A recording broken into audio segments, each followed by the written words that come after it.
Alright, what's up everybody? Got a different kind of video for you here today. I got my buddy Jeremy over here sitting in with me, yakking a little bit about records like I usually do. So we did 6 like random favorite pulls from our vinyl collections. I grabbed a couple from mine, he grabbed some from his. He's got a box set, I'm counting that as one. But we're gonna cut on into it. So we're listening to Call of the Wretched Sea by Ahab in the background. He chose this one. Apparently they got a new record out this year. I didn't know that. I was so stoked when he said that. Yeah. Because I had thought, if you follow along with the storyline of the records, they died and they went to hell on the last one. That was the Glen Carrig, right? So I thought they were done. And I don't think they've put out a record for what? It's been at least 8 years. At least. So when he told me that today, I was like, oh, I know what I'm listening to when I get home. This is going to be a good one. I'm drinking a North Coast Brewing Company Imperial Russian Rasputin Porter. Nostrovia. Jeremy already finished his. He was drinking one of those Belgian ales you saw me drink before. So since he is the guest, I'm going to have him go first. Alrighty. So every time we hang out and we start talking about DSBM, I forget what this record is, but I always go, oh, Tony, you need to listen to, and I can never freaking remember the name of it. It was actually a blind buy. Where's the name? In Helvetis, what? Oh, dude, I don't speak Norwegian. The spine doesn't say. All right. Roger, you probably know how to pronounce this. Helvetis Schumann? Possibly. Something like that. This record is awesome. The lyrics are in another language.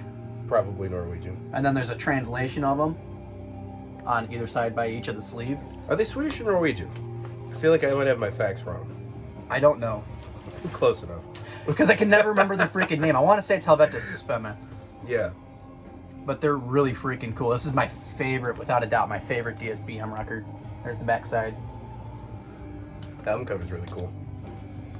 236 out of 500. Hand numbered action? Yeah. What's the gatefold look like? No fold. Oh, it is a fold. I didn't even know it was a fold, dude. That's funny. Honest to goodness, I had no idea. But it's not a... Oh, that's hilarious. All these years, I never even tried to open the thing. Oh, it's not an obscure Florence, too? Ooh, this is one big piece of art, too. Yeah, that's awesome. Check that out. I honestly had no idea about that. This guy looks like Morgan from Marduk in the middle. Which guy? Oh, the He middle? does, yeah, the dude in the middle. Yeah, he does, doesn't he? Yeah. That's awesome. Dude, I had no idea that was even a... What the fuck? I love it. Good It was kind of stuff. sticky, you know? Because it had never been opened. Yeah, you got that from Siren, didn't you? Yeah, Siren Records of McHenry. Yeah, you guys have heard me talk about Siren before. A lot of scores, always. Alright, so I'm going to get on to it. This is probably one of the more expensive LPs in my collection. This is Vampiric Blood with Doms Rakul. I scored this off of, if you guys are on Instagram, that dude Festering Vomitous Mass. If you guys know him, he's got a really good page, lots of cool records. First off, look at this fucking thing, dude. This band photo is wild, dude. It's just the one guy. Really, really awesome picture of Vlad Dracul's castle in Transylvania. Looks really, really good. I'm a sucker for album covers of castles. Here's the inner sleeve. There's the man himself. Yeah, that's the Impaler. This would have been a sick poster. I would have hung this up every day of the week. Right? That would have been killer. But if you guys haven't heard this one, it's out on... I don't know if this particular pressing is out. Yeah, it is. It's out on Dark Adversary, which is obviously Asgore from Drowning the Lights record label. And just wait till you see this. I'm so excited. Oh, look at that. Semi-translucent red. Gorgeous, gorgeous vinyl. Yeah, like I said, this one goes for a pretty penny on Discogs these days, which I don't particularly care about, but I do appreciate the... Oh, yeah, and it's conforming. Yeah, oh, that's conforming nice. Inner sleeve. That makes life really easy, even though I don't store my records in the jacket. And I'm going to re-sleeve on camera because I'm a degenerate YouTuber. What? Sorry to cut you off. Is that controversial? So, yeah, some people get salty if you, like, put things in the sleeves again on camera. Really? I couldn't imagine why you would care. But, yeah, it gives you more time to talk. Well, it's the internet. If there's not something to complain about, they'll find something to complain about. So if you guys haven't heard this, it's very similar to Drowning the Light in style. It's really, really aggressive, raw, old school Norwegian-ish sounding black metal. I would say it's closer to the Finnish style with that kind of melancholic melodicism. Check out Vampiric Blood if you have not. You guys saw me do a review of the new album last year as well. So killer record. That's funny. Another thing that I didn't know is apparently anyway. All right, so I'm going to tell you a story. Take you back to a time. It's 2016, fall. It's just about to be the first snow. It's getting frigid out, but it's not quite there yet. Sticking with the black metal theme. All right, I get into track 2, and I was already pretty convinced that I liked this record. I didn't know anything about them. I'd never heard of them before. And I start hearing fucking the inner dwellings of a cave. Just in its rawest form. Okay, there's like frogs, not even frogs, toads, like real deep, and there's like water running off of rocks. Okay, just instantly, I'm like, I need to buy this fucking record. So I look on Bandcamp and I find it, and there it is. And I spent all the fucking money I had that my budget would allow on this fucking thing. This is one of my favorites. I think it's pronounced Cathilist. Cathilist. Oh, Cathilist. Cathilist. It's French. Canadian. Yeah. Yes. I don't speak French, nor French Canadian. Neither do I. I've just heard so many people talk about this band. Dude, I've never more quickly bought a record than when I heard this. I stopped everything I was doing. Everything I was doing. It is so fucking... Oh, am I allowed to swear? I don't care. Okay, cool. It's so fucking... Oh, dude, that's green. Good. What's green? The LP.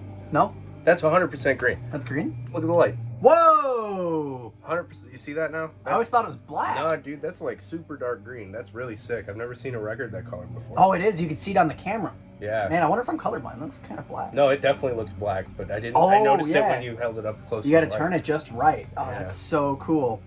That's so freaking cool. A really fitting color for the album.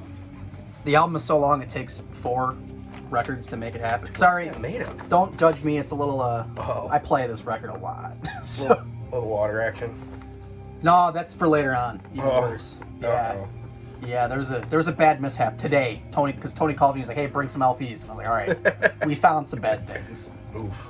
So anyway, if you don't know it, you should. Cathilist. This is a Zelda-themed record. Oh, that's themed around Zelda? Yes. That's hysterical. I didn't know that at Yep. all. This is Zelda-themed. Track 2 is my favorite. Are the songs in French? Into Yeah. the vault of your girl. I had to translate the lyrics with Google. Oh, interesting. It's on a Dark Descent too. Good label. Good label action. So good. Yeah, it's a great record. All right, while you're packing up, let me get started on my guy. All right, so this here is another black metal record, as you probably would expect from me. This is Spectres Over Transylvania by Ghoules. This is amazing. This is absolutely horrifying sounding music. It's this nice matte sleeve, which I'm a big fan of. Ooh, that's cool. Yeah, it's 2 tracks, one-sided LP, because this is indeed an EP. Really, really cool aesthetics. Some like harshly, I think it's like a shadow done with like a harsh filter on it. And then here's all the lyrics. If you're not familiar with Cult the Ghoul, ooh, hang on. I didn't remember there was a poster. Whoa, look at that. Oof, look at that bad boy. Yo. Oh, that's getting a frame and going in our living room. Oh, hello. The star of the show is here. Aw. She's pretty much in all my videos. She's a baby. Her Chronos. But if you guys haven't heard this is top tier Polish black metal. This band formed in the late 90s, early 2000s sometime, I don't remember in particular. And this is pretty much their major EP. That skull, look at that. Oh yeah, little etching on the other side of the skull and crossbones. Like I said, it's a one-sided LP. And this is just the most malignant witchcraft theme of black metal you've ever heard in your life. Like, imagine, you know, you meet a shaman in the woods or some crazy old hag or something, and she gives you this green beverage that smells like dead frogs, and you drank it, and you just tried to make a black metal record. These guys definitely sound like they're wasted on some kind of archaic, ancient, evil, alchemistic potions. And that's something I really like about Cultic Ghoul. There's really nobody that sounds like this. So check out Cultic Ghoul if you have not. That's awesome. It's a great record, dude. All right, so I can't not talk about this record. It's just impossible. I really tried. One. Yeah, definitely is. Weirdly enough. So, this record I give away to people who haven't heard it. I won't give away this copy, but I did just give away, probably about 6 months ago, my original pressing of it. This is a repress. My favorite. I play this. I love Focus. Bro, hang on. There's signatures on there. Yeah, so I was going to say that. So I got Paul and then Sean. Dude. Rest in pepperoni. That Rest is in peace, man. Score. Classic. This is a 2015 repress. No fancy colors or anything on the record. Purple Well worth is it cool. though. Yeah, it is cool having that purple. I wish it had the signatures of the rest of the guys. So, funny story about this. And I'm gonna get a lot of flack for this. Maybe not. I don't know. But so, love all forms of music, and that'll come up later on when we talk more. And I love playing, and I will play pretty much anything, right? So I do bass in a Carpenters tribute group. Carpenters, fuck, by the way. If you don't know them, Mom Rock, they're actually really damn good. Okay, it is Mom Rock. I guess more like grandma's now, right? So I was having one of my sessions when I first got the gig. I was shedding the music, just really working my ass off. And in order to do that, I had to like kind of reteach myself how to read sheet music. So long story short, I'm looking at the author of one of these books, and it's Sean Malone. And I'm reading that name, and I'm like, I know that name. But I can't figure out why. Like a week goes by, and it's still bugging me. And I put on Focus. Wait a minute, that's not the same Sean as it is from Cynic, is it? And I look it up, and sure as shit, it is. It's the same guy. He was, not only that, but he was teaching at college. What's the word? Conservatory. Oh, okay. He was a conservatory teacher. I'm like, I never knew that. That's so freaking cool. So That's wild. I didn't know that either. even more to tell about that record. I can't. Oh, the band has too many brains in it. They need to relax. they do too much thinking. That's the problem. Yeah, there's a lot of thinking on this record. For those of you that are lovers of the record Human, which why wouldn't you be? The Death to All band is going on tour again, and I'm stoked. Suffocation's opening. Yep. Yeah, I'm going to go to that. Okay, I might have to accompany you, depending on the date. That'd be a good old time, dude. I just saw a picture with Maxie Phelps and Mr. Masvidal, so that's how that's related to Cynic. Is he playing in there? He's not in the Masvidal? Yeah. Every now and then they bring him on, actually. Really? Yeah, I don't know if he's playing any of these dates, That's gotta be wild. but I really hope he is. I saw it with Steve DiGiorgio. Yeah, I saw DiGiorgio too. I think Gene Hoglan's playing. Whatever it is, it's wild. I'm gonna depart from metal for just a second with one of the most classic dungeon synth albums of all time. You see Fauna's Tale per usual. This is amazing. This is an LP repress. I about crapped my pants when I saw. I didn't know they even had that on LP. It just got reissued in 2020. I picked this up, and I picked up a long sleeve white t-shirt, which I don't wear because I make everything white filthy. Maybe if I like... That's a going out shirt. Yeah. If I go to like a fancy event. Here's the inside book. I know the fella behind Secret Stairway is since deceased. This fella here with the funny mohawk. But this is a really cool booklet. Oh yeah, that's so cool. Yeah, I believe this band is German.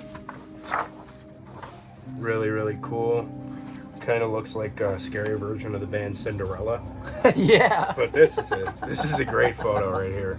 That's super, super cool. It kind of gives me the old school Catatonia feels.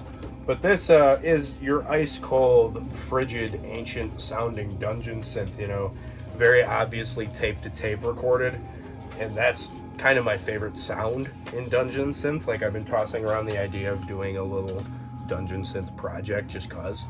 Not sure if I'm gonna do it or not, but it comes on one of my favorite vinyl I have. It's like a gray and milky white swirl. Really, really cool stuff. Well, yeah, like I said, if you like that tape-to-tape, classic, old-school dungeon synth sound, you'll like this one. If you haven't heard this, I would honestly be surprised if you're a fan of this style of music. But yeah, I gotta wait for the CD repress on this guy, and I'm ready for it.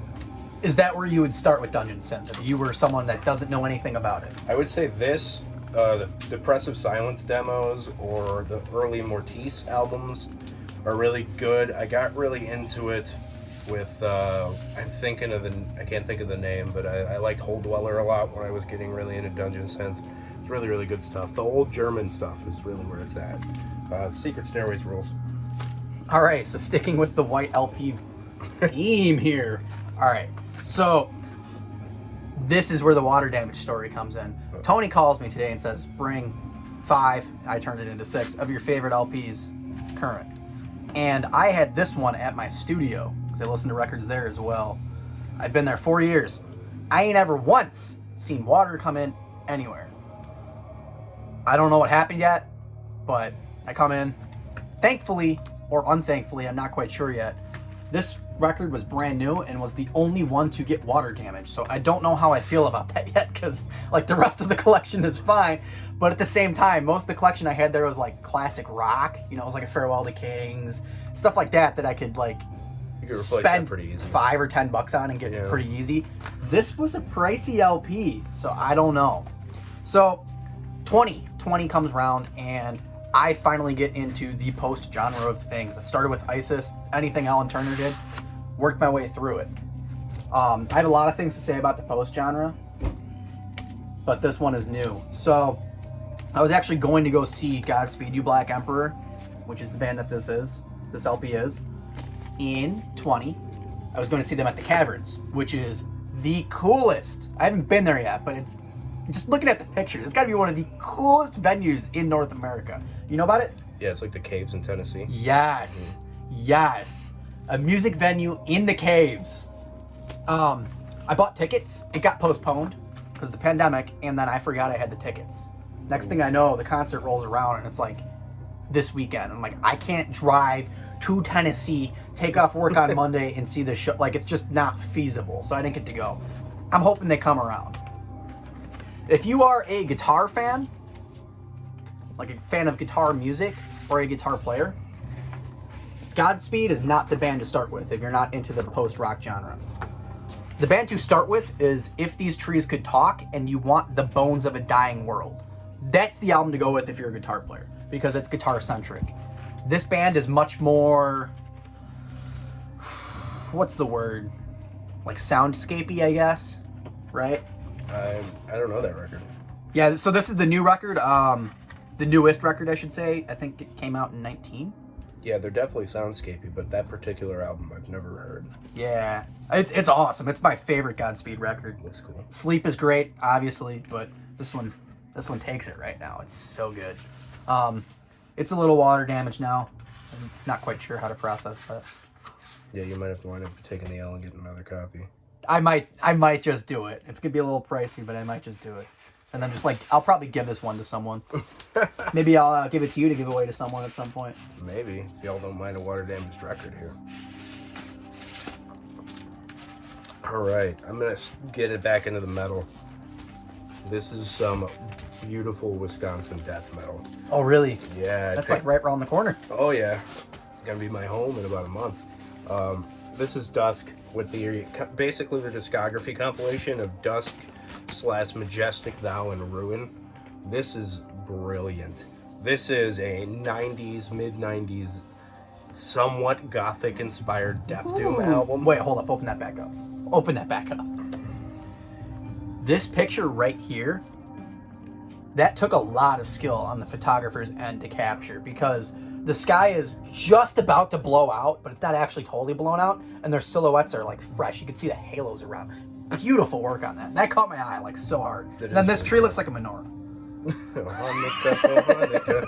Yeah, I think Dusk might be a Jewish band. That's cool. If they are Jewish, that's cool because it looks like. I have no idea what they do in their spare time. Yeah, right. But it comes on 2 LPs. Both of them are Look at those very colors. gorgeous. Oh. Black and gray, kind of maybe if you really wanted to call it silver, I wouldn't blame you. Merge. This is, like I said, if you like your My Dying Brides and maybe your music of Anathema mixed with Asphyx, Ooh. I think you would go absolutely ballistic about this underrated classic gem. I'm gonna have to listen to it. I don't know it. Yeah, you definitely should get on this. This is a reissue done by The Crypt, I think.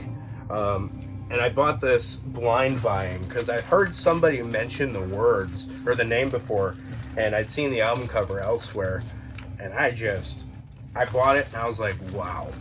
Just wow. And this is like your favorite part of This is my favorite part of this record. This motif is so good. Yeah, when they get really percussive, this band really shines through. Yeah, they do. But this Dusk LP, dude, this is a friggin' amazing compilation. So if you like your old school death metal, doomy, atmospheric, suffocatingly depressive, I would check out Dusk. All right, so I was going to break this up by bringing a funk record and then a jazz record. That way, you can get everything in there. But as it's been brought to attention by a friend of mine this week, I don't have any cocaine music. And that really is what funk is, isn't it? So I'm going to start off with this. This is a Time Life collection. Don't quote me on this, but I think it goes 33 to 42. I have the entire box set. It is one of my favorite purchases with jazz. Now, jazz is over a century old, okay? It is Americana. If you think you don't like jazz, I wager it's because you haven't heard the right genre of jazz, okay? It can't be over a century old and there's not something there for you. If you are which you probably are watching Tony's channel, a heavy metal fan or a rock kind of person, you probably don't want to start with this, okay? This is not where you want to start. You want to start with hard bop, in my opinion.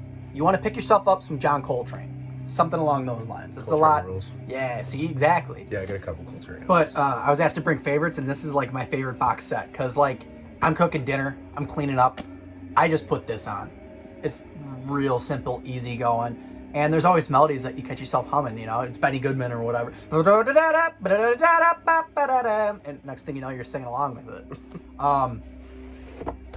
They did a great job with this. There's actually books if you're a real big nerd, and you can read who played on what songs, and there's discographies of the albums they've recorded and interviews. And if you're a history buff or you just really want to nerd out about records specifically, you want to pick this collection up because it is freaking cool. The recordings are superb quality considering they're over a century old, some of them. That's wild. Or up to a century old. Really, they did a great job with this, and it is well worth it. It's a classy looking label. It really is. Fits really well into the box set color scheme. Yep. I appreciate the attention to detail. And every year is a different color. So you might not remember what year it was, but I'll be like, oh, I want the light blue today. And then you put the light blue on, you don't have to think about it too hard. Or at least that's the way my brain works. Did you see that giant jazz section Siren put out again? Yes, I did. I got to go through it. Yeah. I already picked up a couple of really good ones for cheap. I saw a couple $3,500 records there. Yeah, there was also, some scary, highly priced records. Stuff that costed more than my car. Yeah. That's the thing, dude. And I'm thumbing through it, and I'm like, oh! Puts And that then you back put down it gently. back down gently. Because you're like, yeah. 100%, dude. I like the book, too. That's a really, really cool touch. And each year has that book. Mm-hmm. And there's also some, just historical stuff in there, oh, today, this happened in the world, the events leading up to and concurrent with World War II, right? The one of the articles in there was about the invasion of Poland, and the 39 one. It's just so cool. Yeah, the historical aspect makes that box set that much cooler. Yes. Every day of the week. All right, so I'm going to take y'all back to my sophomore year of high school, back when I used to wear cut-off flannel shirts and big Merciful Fate back patches. Yes. The Nuns Have No Fun album cover to high school and things like That's that. when I met you. Yeah, that's when we started hanging out. And this is Lost Society's album, Terror Hungry. This is the last great Lost Society album. The Brain Dead is a very good album too, but it does have a couple misses. But one of my favorite band photos ever, check out them boys right there. Probably my favorite band from Finland, which I know, Blasphemy. Not the band Blasphemy, that's from Canada, but you get what I mean. This album is one of the most ruthless and unhinged thrash records you'll ever hear, still in the more relaxed, I don't want to say relaxed, the more unserious style of thrash, you know? They're not hitting your sadist, they're not hitting your Hydra Veins and your Creator. They're kind of just partying, right? Yeah, these guys, people might call this pizza thrash, which is a weird term to me still. I guess I kind of get the technical term, I guess, if you want to call it that, but it's speed metal riffs on ripping solos, on killer vocals. Oh, the solos are awesome. Oh, dude, and these guys were like 19 when this album came out. They have since become a disgrace to music. But this album, this album is so good. Probably my favorite riff of all time is on the song Brutal Awakening. Brewtal.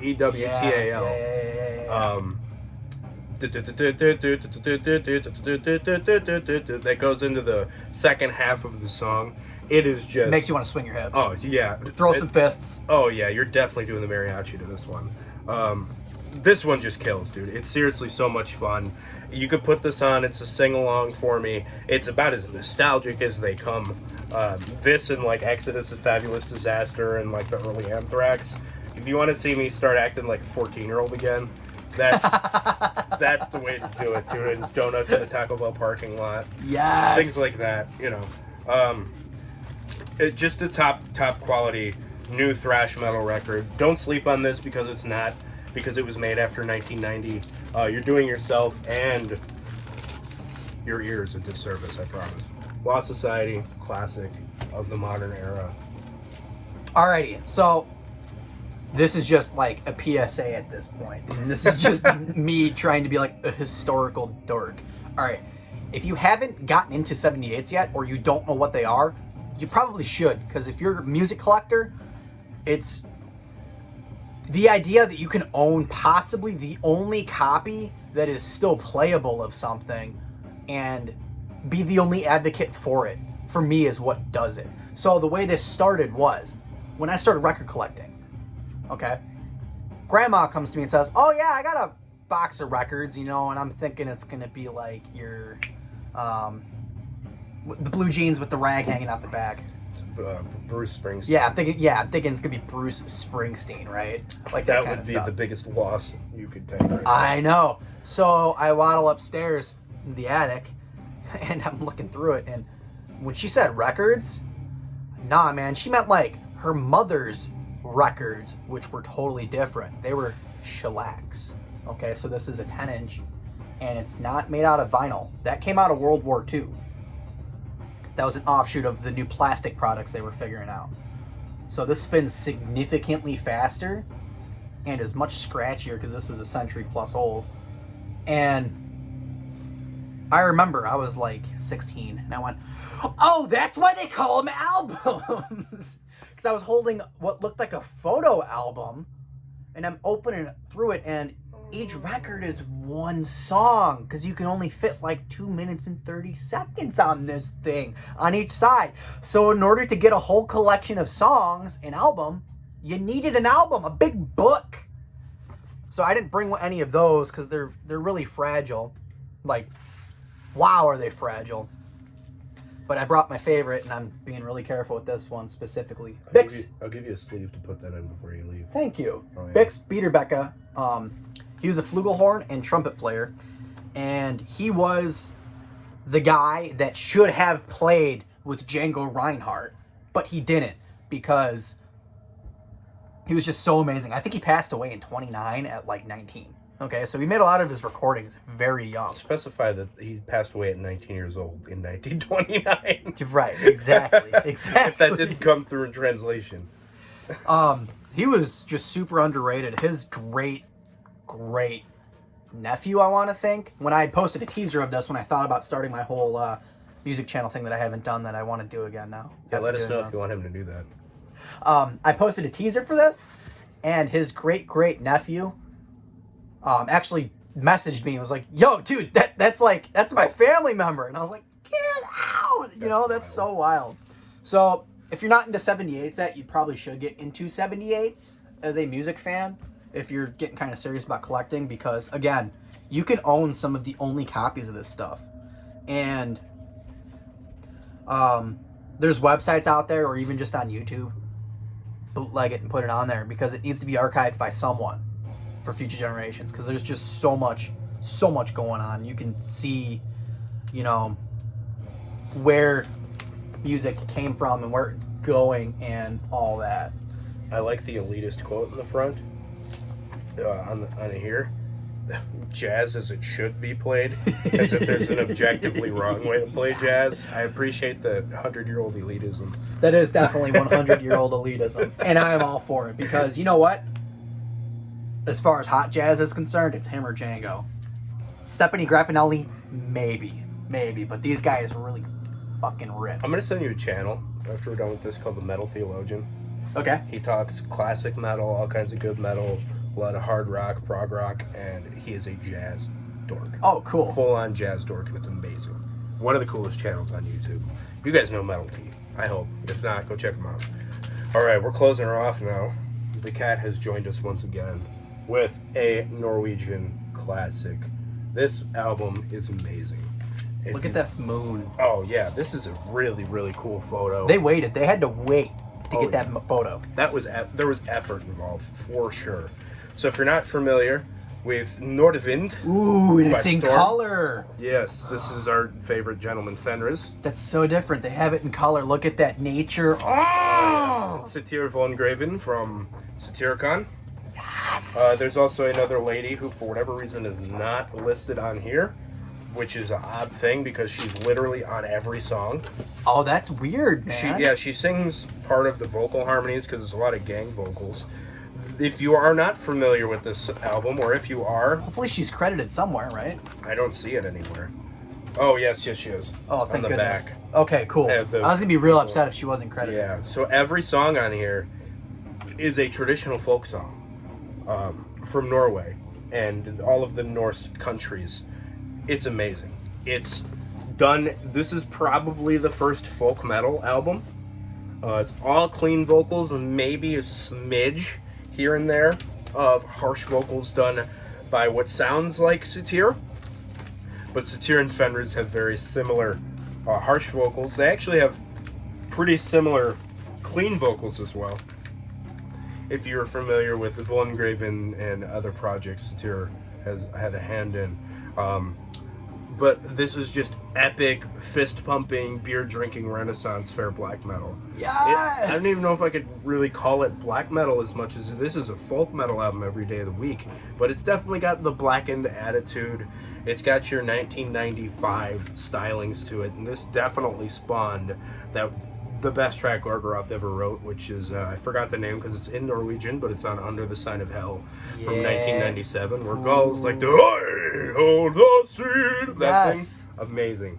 You guys know Isengard? If you like Isengard, take that and strip the harsh vocals and the thrashiness away, and you will have this. It is folky, it's epic, like I said.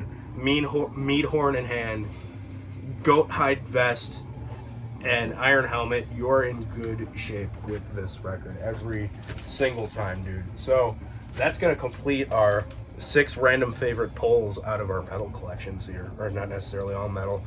I did a dungeon synth too, so. But I hope y'all enjoyed this. If you like Jeremy, hound him in my comments section to start his channel that he's been talking about for 6 years, mind you. Yeah. Since I was doing this with the video camera like here because I was afraid to show my face on camera. since then. That's how long he's been talking about it. So I hope y'all enjoyed our antics today, like the Ahab in the background, like the nerdy record talk. We'll see you on the next one. Keep it greasy. Keep it greasy. You butt wipe.